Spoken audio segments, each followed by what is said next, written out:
All right, so let's just talk about a draw for a minute. If I were going to draw the ball here, my idea would be, okay, there, you know, that's the yellow stick is an extension of my target line. I should not come in here and aim that club face right at that target. All right, so I might have to be aiming somewhere between 12:30 and 1 o'clock. So that club is going to come a little to the inside and swing a little more out to 1 o'clock to allow for that draw. Obviously, my body's going to have to aim the same way.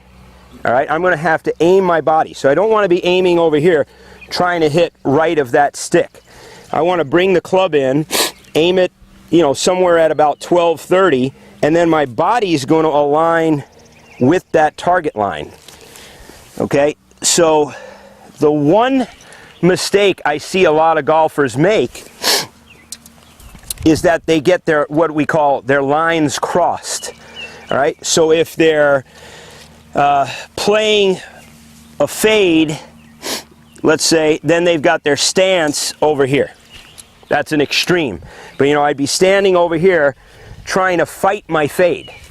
You know, they go, well, I don't want to fade it, so I'm going to aim more to the left. Well, your brain knows the target's over there. So I said to someone last night, golfers are great compensators.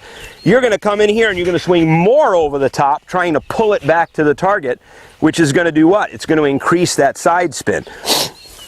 So it's important that we have our line straight, even if I'm trying to draw the ball.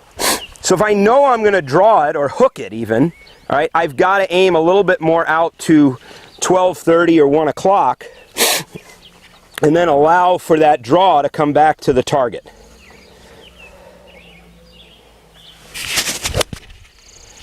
Okay, so you can see how much that ball hooked. You know, that hooked maybe 25 yards. But it was working back towards the target. I do not have to hit or, you know, fight it. I just go with it.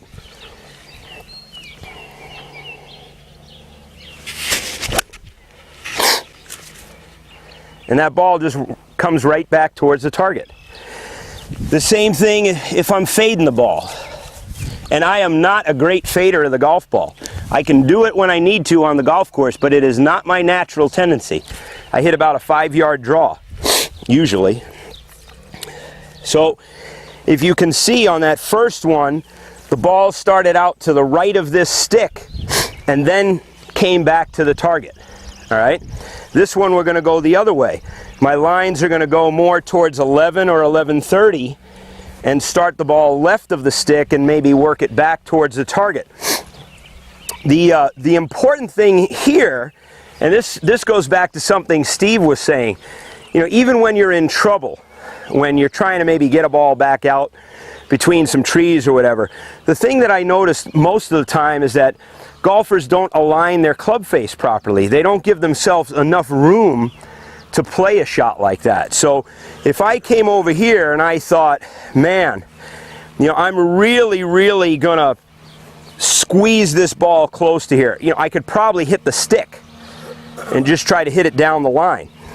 So I want to give myself enough room out to 11 or 11:30 if I'm a fader of the golf ball, okay, and allow that ball to come back. So I don't want to come in here and get that club face going down my target line and then my body aligned open, because the chances are I'll just push it right down the original target line, which is the stick, and I'll lose it to the right. So give yourself enough room. Don't be afraid to come in here and get it a little more left.